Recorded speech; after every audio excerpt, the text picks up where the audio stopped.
Welcome back to Beauty from Ashes. I'm Ashley and I'm so glad you're here. I have been nonstop for the past 5 days. I went to Georgia, saw my family, brought my nephew home to my home, and it has just been nonstop and it's been so exciting. But I wanted to get on and share something that I just God revealed to me, and I was like, you know what? That is something that I know that I will continue to struggle with, and maybe you can relate.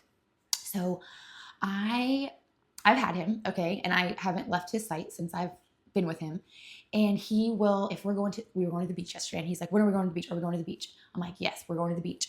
But we have to do this, this, and this first. And I could just tell he kept asking and asking and asking. And I remember back when my kids would do that. If I was like, okay, we're going to go do this. And they're like, when are we going? And I would not have the patience to just say, listen, we're going, and just break it down basically, like I did with Eli yesterday. And it happened today. We had to go to the grocery store, and then I was like, okay, we're gonna go home. I'm gonna put the groceries up. You're gonna eat lunch, and then we're gonna go. We're in the car for maybe 3 minutes. He's like, Aunt Lily, are we going to the beach? And I just laughed. I literally laughed because to him, his thought is just, my Aunt Lily said we're going to the beach. We're in the car. Missed that she said we had to do A, B, C, and D. We're going to the beach. Like, are we going right now? And I laughed and I told him, I said, baby, listen, we got to go to the house. And I kind of just was like, I'll give him one instruction when we get there, then I'll give him another one. And it made me kind of cry because I was so thankful that I had the patience with my nephew to explain this to him. And we've had several conversations in the last 48 hours that I've had him, because I noticed that he just, when the thought comes to his brain, he just blurts it out.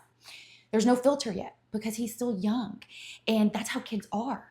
But I did not have the patience for my kids to ask me 25 times in an hour if we were going to that place that I said we were going, and I would yell at them, and then they wouldn't ask me anymore. And I thought that, oh, okay, now they're listening to me. And that was a lie.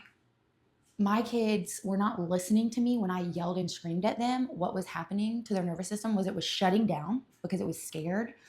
And when your nervous system shuts down, you just quiet, right? Because it thinks it's in fight or flight. And that's what I was doing to my children when they would ask me something, that I told them, or, just anything that I felt the need to yell at them for, because my belief was that my kids don't listen to me unless I yell at them.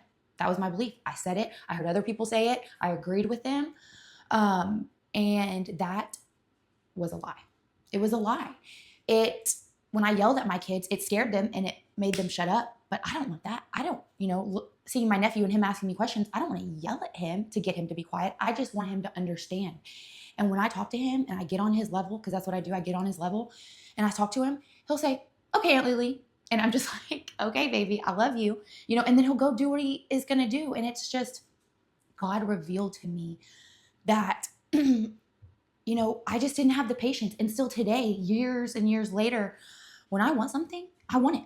Like if I'm like, okay, I'm going to go get a donut right now. I'm obsessed with donuts. And I'm like, I want a donut. I mean, I don't want it in an hour. I want it now. And I know as an adult, okay, maybe I need to do this, this, and this first. But sometimes you're just like, I just want to go do that. Even if you have other things that might need to be done. For me, my case, I normally am like, okay, I need to do this, this, and this, and then I'll go get it. But it still is frustrating. I'll be like, oh my gosh, it's been 3 hours since I was going to do that, what I wanted to do. And it just also was like, Ashley, sometimes you need more patience. Sometimes you need patience when you want something too, to not get it right away, and to learn that, you can get it, but it might not be exactly when you want it. And it just amazes me that God uses my nephew. I feel like he tried to use my kids to just slow down, I sped everywhere I went. I rushed. I, was like, come on, kids, we got to go right now, right now. And I just have realized that I don't need to be in such a rush all the time. It honestly is easier when you're not in a rush all the time, for me, in my experience. I'm just like, sometimes I forget to breathe. And I'm like, all right, Ashley, take a deep breath in and exhale. And then I feel better sometimes. And so this was something that I just wanted to share on here. And if you have ever felt this way, if you feel like you're still dealing with this in some way, shape, or form, and you want to comment and let me know what that is, so we can just, I want to build a community of people who are not ashamed to say things that they are ashamed of, right? I am ashamed that I yelled at my kids as much as I did. I am ashamed that I didn't have patience with them But God showed me I don't have to live in that shame because I honestly didn't know another way to be.